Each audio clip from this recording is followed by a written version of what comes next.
Ladies and gentlemen, the following podcast is set for one episode. Your host from Columbus, Ohio, is Michael Kirk. Welcome to the Outlaw Mudcast. Hello and welcome to the Outlaw Mudcast, your digital audio dirt sheet for all things Supershow. Top story this week, more news about the upcoming Southern Fried Gaming Expo, July 19th through July 21st in Atlanta, Georgia, at the Marriott Renaissance Waverly. There's been an announcement about products releasing at the Expo. We have a number of competitor sets coming out. For LFF competitors, we have a new creation from everyone's enemy, Joel Williams, The Witch. A new version of Reverend Goodbrains, Leader of the Black Sheep. An Arcade Addict Aaron competitor set. An Elder Dan competitor set. A new Tornado Tag Team, The Corner Office. This consists of Robert the Brain Dunn and HR. I'm not sure if this is a full competitor set or just one finish. I only recall seeing one finish unveiled on the last episode of Talk of the Universe. All of the competitor sets I'm going to be talking about were unveiled on the last episode of Talk of the Universe. If you want to see what they look like, if you want more details about the gimmick and what the finishes do for each of these, I recommend watching last week's episode. I'd say it starts sometime after the first 45 minutes, if you want to just scroll right through it, or watch the whole thing. But that's the Corner Office, and then the last competitor set, LFF related specifically, an alternate art version of Chugganox. It was also revealed that debuting at Southern Friday Gaming Expo will be a new set similar to the upcoming Wrestling Revolver set for Southern States Wrestling. All of these competitors will be branded Southern States Wrestling. They will not come with their own finishers. Instead, in this set, there will be 3 strike finishes, 3 grapple finishes, and 3 submission finishes, each with a Southern States Wrestling logo in the bottom left corner that can be used with any competitor with the Southern States Wrestling logo on the competitor card. Here are the competitors that will be in the Southern States Pro Wrestling set. Aaron Dallas, Chip Day, Danny Briggs, who apparently wrestled as Danny Burch for NXT, The Kenway, KJ, Joe Black, Duncan Avesia. Those will be debuting at Southern Fried Gaming Expo. Apparently, Southern States Pro Wrestling will be putting on the live wrestling that happens at Southern Friday Gaming Expo, and so this is being released in conjunction with that. As far as I know, all of this should be available on the SupershowTheGame.com website next week. I have not heard that any of this is going to be exclusive to Southern Fried Gaming Expo. That may change, but that's the news as I have it right now. The next thing, product related, is this. There's going to be a new player event at Southern Fried Gaming Expo where the new player will be teamed up with a veteran coach. The winner of this event will get a new player prize. I believe it's a new player ring. The coach will get a trophy for being the coach. In addition to that, there's going to be a competitor. Not sure if it's a full set or competitor only card that every coach will receive as a participation prize. It has not been announced what that competitor is, and it does not seem that that competitor will be available for sale specifically. It may be added to sealed product like payoff packs, mystery boxes, or grand packs. We'll just have to see. That's all the product news I have. There was one other bit of championship news that came out. The current LFF Tag Team Champions, I believe going from memory, the Protectors of the Light, were supposed to defend against the Mott Boys. That match has been postponed. The reason is that the current champions have yet to receive the championship belts, and the general manager of that division, Candyman, has decided that having the championship belts being able to take photographs, being able to cut promos with those belts is an important part of the championship experience. And so she wants to make sure they get to have that experience. I have no problem with this. I think that is an important part of the championship experience. And if the general manager wants to preserve that for her champions, I will not oppose it. Steve Resk did not like that. He wanted a match to be on the big stage. I can see that side of it too. But if Supershow the Game is about having fun, and the general manager thinks that allowing the champions to cut promos and take photos and walk around with the championship belts enhances the fun, then I wholeheartedly support that decision. That's what I have for you on Southern Fried Gaming Expo. Next story, since we're talking about product that's coming out, Super Lucha. The Super Lucha Kickstarter campaign will kick off July 29th, the last Monday of the month. I'm not sure what time of day it will start. They have not announced that yet. But the Kickstarter campaign is kicking off the end of the month. I reported on last week's show about the introduction of a solo mode, about the Renegade Master. There's actually now going to be a solo player deck, where basically you buy a box set. It has a competitor, it has a 1 through 30 deck, and it has the Renegade Master. So an entire solo player box set coming out as part of Super Lucha. We also know now in the Kickstarter campaign how many creative competitors will be available.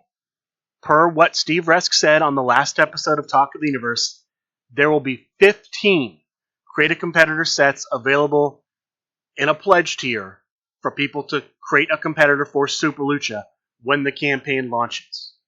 I don't know if it'll be all 15 in the same pledge tier or if there will be different pledge tiers. But we will have 15 creative competitors coming out as part of the Super Lucha Kickstarter campaign. If you want to be notified about the Super Lucha campaign, go to Kickstarter, search Super Lucha, click to be notified at launch. There's also a VIP status for Super Lucha, superluchathegame.com. Go there, sign up. It costs $1 to get VIP status. That guarantees you a Gia de los Muertos Super Lucha competitor set. These competitor sets, per Steve Resk, will cost $20 in the campaign if you want to buy it as an add-on. So you're getting it for $19 less if you sign up for VIP status. Signing up for VIP status may also allow you to participate in some early bird specials, some pre-launch specials, some at-launch specials. Nothing official yet, but that's a thing that might be coming out. There's also going to be a Super Lucha Championship belt card. VIPs will get a limited edition Super Lucha Championship belt card. There will be a championship belt card, I believe, based on what the statement is, as part of the normal set, but there will be a limited edition one for VIPs only. So you'll get that belt card too. Belt cards normally retail on the website, going from memory, for around $10. So that's $30 worth of product right there for $1 if you do VIP status. Again, the campaign is launching in just over 2 weeks, July 29th. I'm looking forward to it. Super Lucha, Supershow the Game rules in a Mucha Lucha inspired universe created by the artist and one of the creators of Mucha Lucha, Eddie Mort. Supershow Olympic news. On the last episode of the podcast, we were waiting for one matchup to resolve. Yasmin's team had scored 5 points. Johnny Korea's team had scored 6. One player for Yasmin's team had to play his 2 matches. That was Moxie. Moxie had to win both for Yasmin's team to advance, and he did. Yasmin's team wins 7-6 over Johnny Korea's team, and her team moves on to round 2. The teams that will be in round 2 are currently working on their deck lists. They have until the end of the day today, as I'm recording this, July 14th, to complete their deck lists, send them to their captain, who will send them to General Manager Calais. Play will start the 15th, and teams have until July 28th to play all of their matches in round 2. Here are the matchups for round 2. Drew Madsen's team will play Bob Dunn's team. The Grumps team will play Yasmin's team. Hold the Line Harry's team will play John Polverino's team. And James Booker's team will play the Cannolis team. I'll be watching these over the next few weeks. I'll report what I have when I have it. Congratulations to all of those teams once again for making the top 8 of the first ever Super Show Olympics. CCC News. The winner of the 7th match in the LFF versus WWX round of the 2024 Creative Competitor Competition between Dale Kessel, created by Dizzy Derailed, and Chris Angels is Chris Angels. My unofficial scores are, for Dale Kessel, 35 points through Facebook, 13 through Instagram, 18 through Twitter, for a total of 66 points. For Chris Angels, 63 points through Facebook, 100 through Instagram, 2 through Twitter, for a total of 165 points. Very big round for WWX. To me, looking at these scores, it's not so much that WWX overperformed, did better than they usually do. The LFF side underperformed. Normally, there are a lot more points on Facebook from the LFF side. Usually the LFF side wins Facebook, loses Instagram, wins Twitter. They still won Twitter here, but this is the first time that I believe the LFF side has lost Facebook. And Instagram has never been the LFF's purview. They've always lost Facebook. This is the biggest loss I've ever seen. There's also an issue I want to bring up here. It did not matter in this case, but it may matter in closer cases.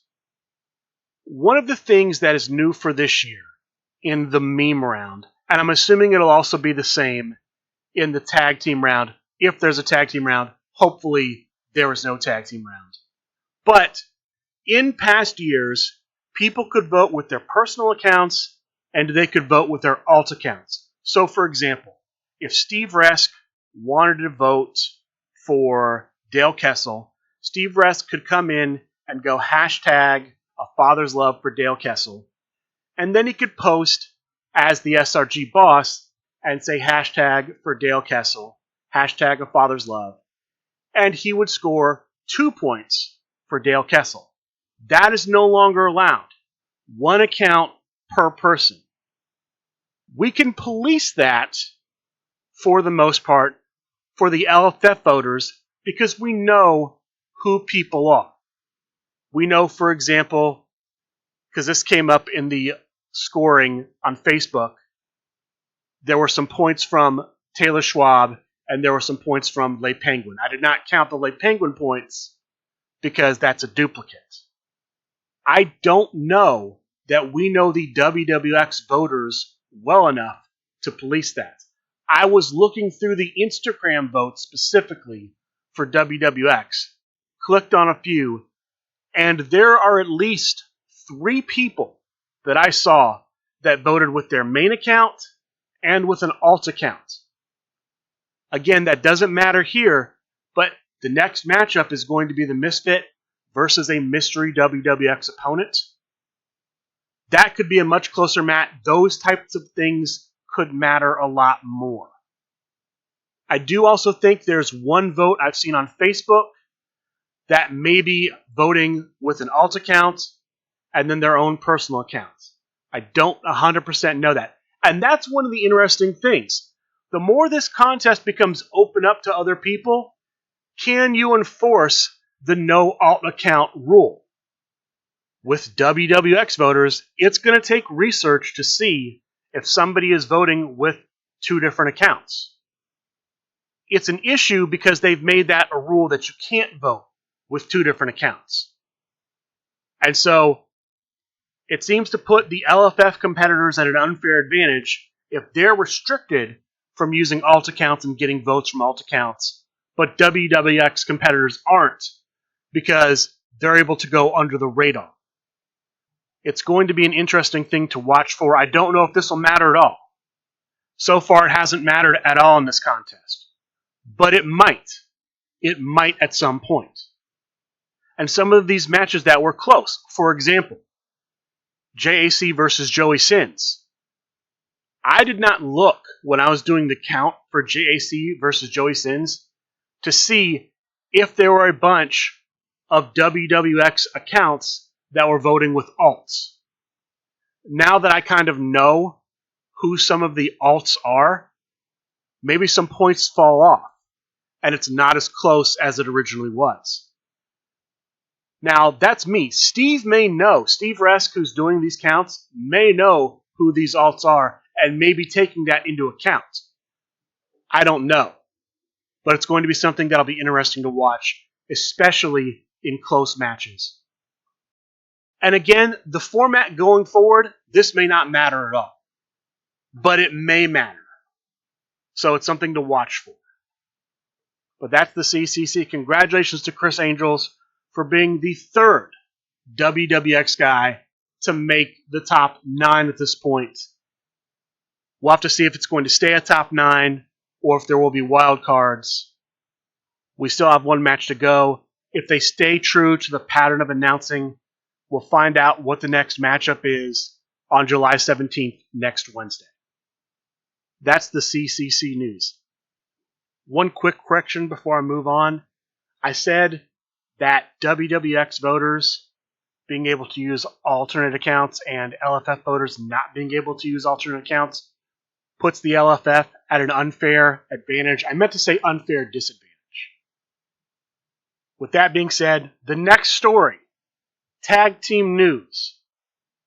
The general manager of the LFF tag team division, Candyman, and the general manager of the six-stop division, the Judge Tim Riley, are hosting a six-stop tag team tournament. Normal tag team tournament, except each player's deck can contain no more than 6 stop cards. We have the group stages set for this tournament. Looking at the list, it looks like there are 6 tag teams per group. Each team will play the other 5 in their group. Top 2 records per group will move on to the next stage of the tournament. In the first group, we have the tag team of Big Money. This is the Big Guy and Mr. Moneymaker playing as Immortal Warrior and Vic the Brick. This must be the flip versions. Those are the only currently legal single competitor versions. We have the tag team of Ironic, Nick Nimble and Rowdy Ron, playing as the same competitors, Immortal Warrior and Vic the Brick. We have the tag team of Swagpocalypse, Rambo Apocalypse and Swaggy D, using Evilise and Tetsuya Naito. We have the tag team of Cold Candy Crush, Candyman Dan and the Penguin, using Bronzeberg and the Ikuzo version of Fox Assassin. We have the American Nightmare Union, Nightmare King, and the Foreman playing as Nightmare King and Vampire Hunter Foreman. And then we have the tag team of Brimelight, Brime Time and Titan playing as the Sheep of the Era and the Zookeeper. That's the first group. Second group, Bad Rolls Incorporated. I'm not familiar with this tag team. The Cheetah is listed as a member, so it's the Cheetah and a partner I'm not aware of, playing as Will Ospreay and Danhausen. The next tag team, Are You a Cop? Hallow King and Brian Cage, I'm assuming the original version of Brian Cage. HR is listed as one of the 2 people. I don't know who the other person on the tag team is. Philadelphia, playing as the King of New York and Boy Howdy. It's the prize fighter Simon Davner.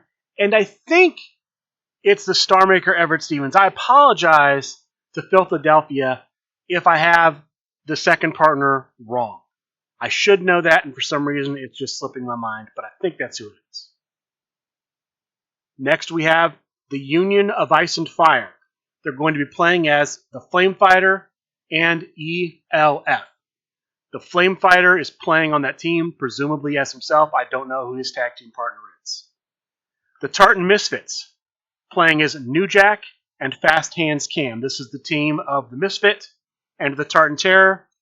And then the final tag team in Group 2, Kang Trell, Trey Cantrell, and the Possum King, playing as Jokerfish and the King of New York. In the third group, we have the tag team of RGSJ. It's Brian Waitford-Schmidt and a tag team partner, I don't know. I'm not sure who the partner is. Playing as King Hyena and the Collector Sean Loeb. BTS FTW. Playing as Night Terror and the Hearted Kid. It's Zach Ashley, and I should know who his partner is, but it just escapes me at the moment. I apologize to that team. Young, smart, and financially stable, playing as Wrench Monkey and the King of New York, Elder Dan, and I want to say it's Wrench Monkey himself. Not 100% on that. Thunderous Adjustment, playing as Primalotta and Zookeeper. Mr. Rumble, and because it's Adjustment, I'm assuming that's the LFF Chiropractor. Not 100% on that, but that's my best guess. The tag team of Jim Bob, playing as Bobby Ohio and the Hurricane. I believe it's Bobby Ohio, and I want to say Big Jim Bias. I could be wrong on that. And then the final tag team in the third group, Crit Cola, playing as Pang and Lawman Nick. It's Chugonomics, and again, I'm not sure who the other player on the team is. In the final group, we have the tag team of Split and Daddy Fury, playing as Shattered Split and the Jerk of Cirque, and that's simply Split and Eddie Fury. The tag team of the Duodecimal System, that's the Grim Librarian and the Cannoli, playing as Jay Lion and Midas Black. The tag team of Warm Scraps, playing as Scrapyard Cat and Lukewarm Stephen Houston. It's Young Allergy, and I'm not sure who his tag team partner is.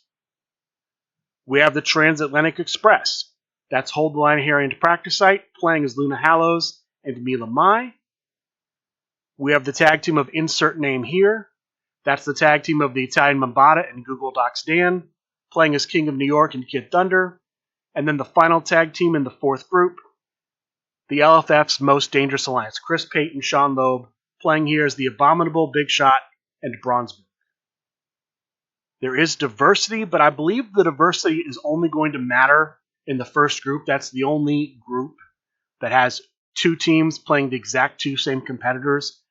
I don't think sharing a competitor in multiple teams will actually trigger diversity. But that is going on right now. I'll give you more information when I have more information. That's the 6-stop tag team tournament. There's an update involving the SRG1 Climax. This is the 4th SRG1 Climax.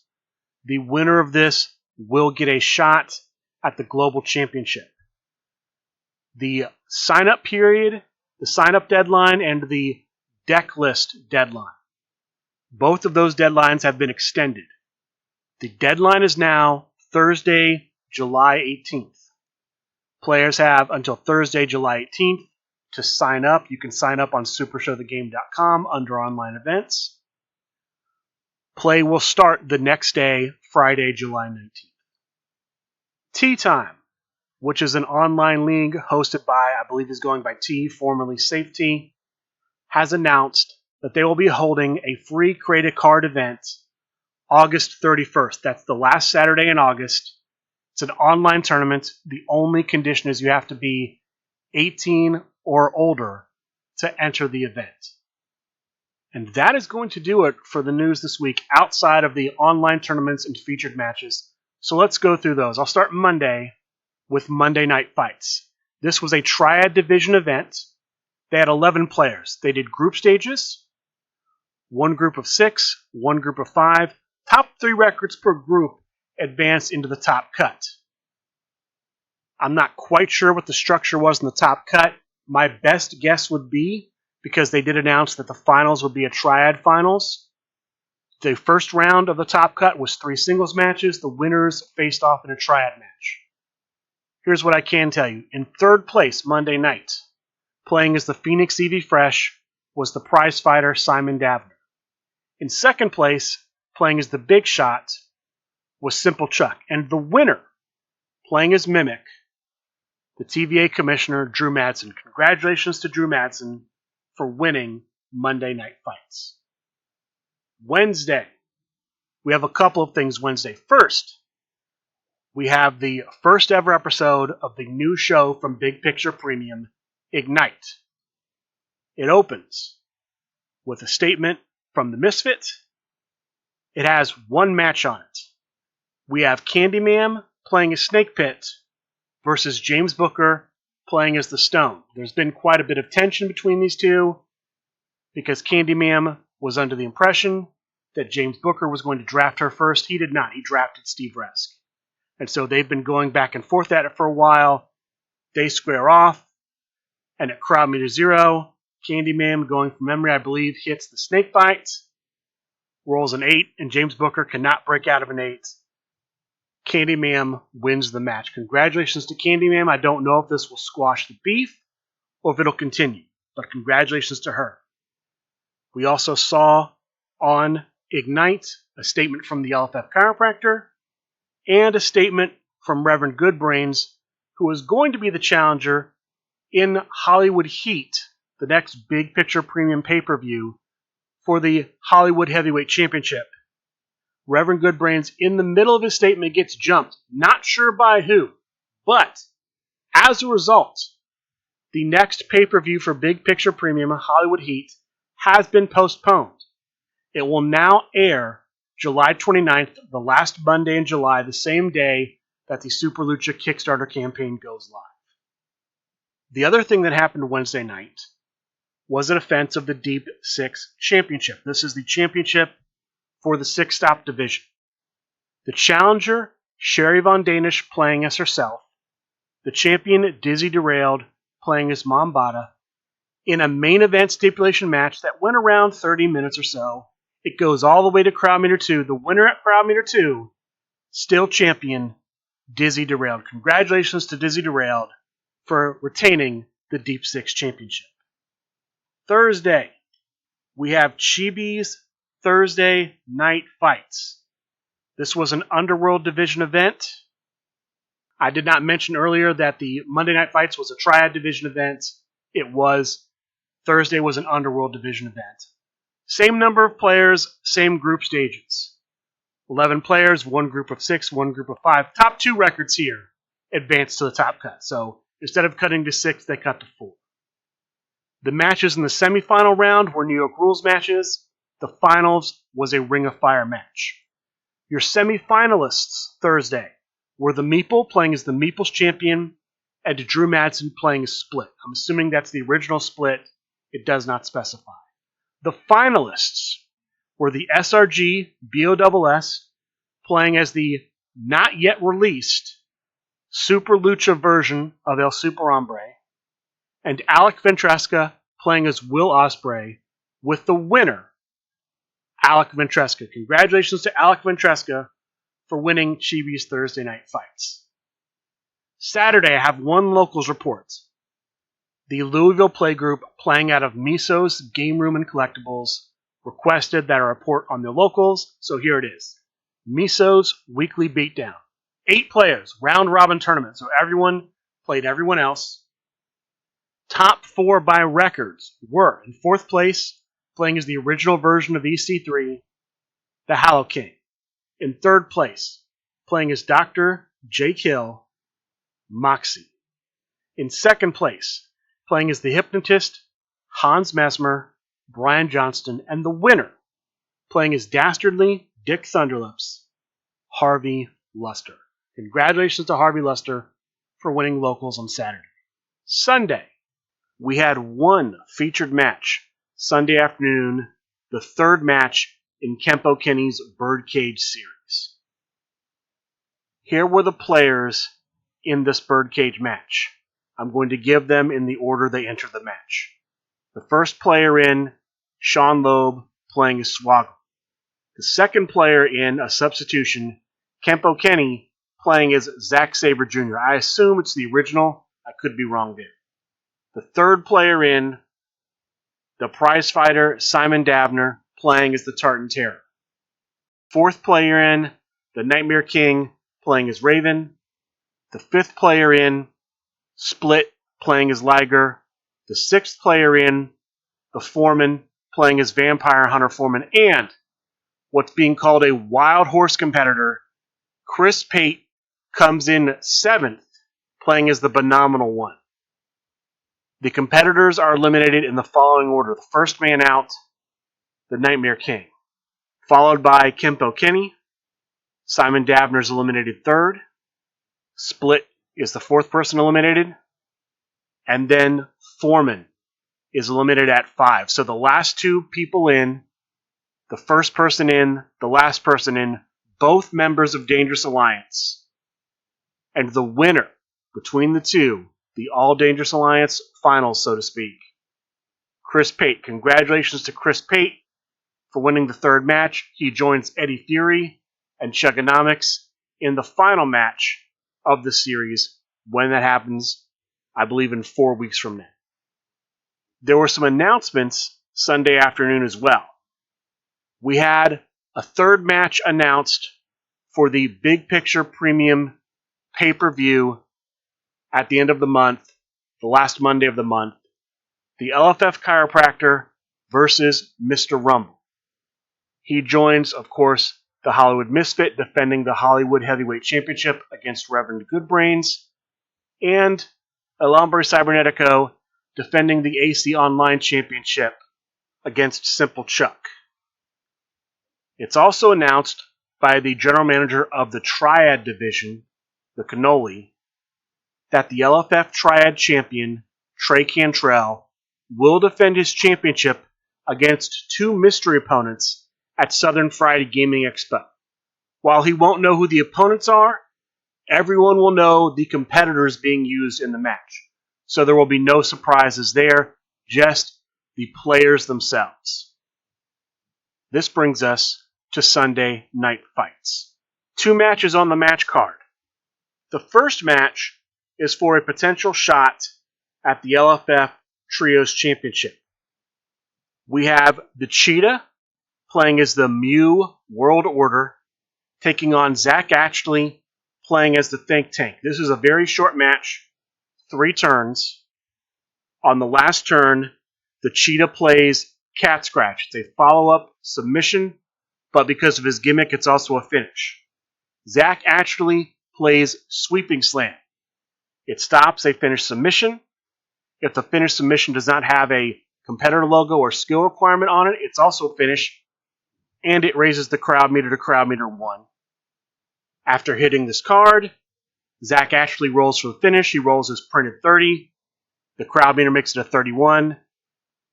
The Cheetah has no way of breaking out of a 31, so the winner, getting a future shot at the LFF Trios Championship, Zach Ashley. Congratulations to Zach Ashley for getting the shot. When will he get the shot? It depends on the results of next Wednesday's Trios Championship match. If the champion successfully defends, if the Grump, the champion, successfully defends, he will choose his next opponent in person at Gen Con, and then Zach Ashley will play the winner of that match in September. If Alec Ventresca becomes the new Trios champion, then Zach Ashley will get his shot at the belt in August. We'll find out which one will happen this Wednesday, July 17th. I'm assuming that's going to be after Talk of the Universe on twitch.tv/srguniverse. I could be wrong. That's what I'm expecting. The second match of Sunday Night Fights, the final match of Sunday Night Fights, was a birdcage match where the winner becomes the next contender for the United States Championship currently held by Loudmouth Leo Larynx. I'm going to give you the people in the match based on the order they entered the match. The order was determined by a random spin of the wheel on the computer. The first player in the match, playing as the Maples champion, was the Meeple. The second player in, playing as Rock Newman, Rowdy Ron. The third player in, the People's Casual Thebes Pinckney, playing as the Phenomenal One. The fourth player in, the Phil Birch, playing as himself. The fifth player in ends up being the mystery opponent, who apparently was going to be Morgan Duty, but there was some sort of a last-minute change behind the scenes. I don't know how that worked out. Brian Wait For It Schmidt, coming in, playing as, wait for it, he is the fifth man in the match. And then the final man in the match, playing as J-Train, Mr. Rumble. The match goes to the highest crowd meter can go, crowd meter 7, before anyone is eliminated. There are also a number of bounties put on Brian Wait For It Schmidt. The general manager for the LFF United States Championship, Brock Smith, says that whoever eliminates Brian Schmidt gets a shot for the United States Championship. So 2 United States Championship matches on the line in this birdcage.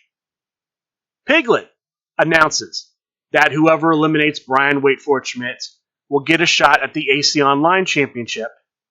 And then finally, the LFF Trio's general manager, the Italian Bambata, announces that whoever eliminates Brian Wait For It Schmidt will be put into a match where the winner becomes a contender for the LFF Trio's Championship. So 3 bounties on the line. With all of this set and stage, the first player eliminated ends up being the Meeple. Thebes Pinckney eliminates the Meeple. The second player out of the match is Brian Wait For It Schmidt, eliminated by Mr. Rumble. So Mr. Rumble gets all 3 of the bounties. Gets a shot at the United States belt, gets a shot at the AC Online belt, in position to potentially get a shot at the LFF Trios Championship belt. So, big elimination for Mr. Rumble. The third player out is the Phil Birch. Thebes Pinckney eliminates the Phil Birch. He eliminates 2 of the first 3 people out of the match. The fourth player out is Mr. Rumble. Mr. Rumble gets eliminated by Rowdy Ron. So it comes down to Thebes Pinckney and Rowdy Ron. Thebes Pinckney, if he eliminates Rowdy Ron, eliminates the majority of the people in the match, 3 of the 5 people being eliminated. If Rowdy Ron wins, he, of course, like Thebes, if he were to win, would get the shot at the United States Championship. The winner at crowd meter 7, getting the shot, Rowdy Ron. Congratulations to Rowdy Ron for winning the birdcage match and getting a shot at Loudmouth Leo Larynx for the LFF United States Championship. That was Sunday Night Fights. For next week, here's what's going on in online tournaments for next week. Monday, we have Monday Night Fights hosted by Brian Wait For It Schmidt. This is going to be a 6-stop event. You can have no more than 6 stop cards in your deck. The World Division, the World Championship Division, and the Underworld Division competitors are booked. So you can't use anyone in the top 96. All other single competitors are legal, subject to 2020 vision. $5 entrance fee, starts at 8 p.m. Eastern. Zoom room opens at 7:30 p.m. Eastern. Send Brian Schmidt, your competitor. Let him know what competitor you'll be playing so you can be let into the Zoom room. That's Monday night. That's the 15th of July. Thursday, Chibi's Thursday Night Fights, July 18th. This is also a $5 entry fee tournament. It will be an open division event, so any singles competitor subject to 2020 vision is legal. Zoom room opens at 7:30. Tournament starts at 8 p.m. Maximum of 32 players. Group stages. Top 2 per group will advance to the top cut. Quarterfinals and round of 16 if necessary will be New York rules. Semifinals will be steel cage. The final stipulation will be a mystery. Will be revealed during the tournament when the match happens. There is a form to fill out on supershowthegame.com for this when you sign up, when you enter, so fill that form out and send it in. Dojo Tuesday night, twitch.tv/srguniverse. With that being said, that is going to do it for this week's episode of the Outlaw Mudcast. I would like to thank all of you for listening, and a good day.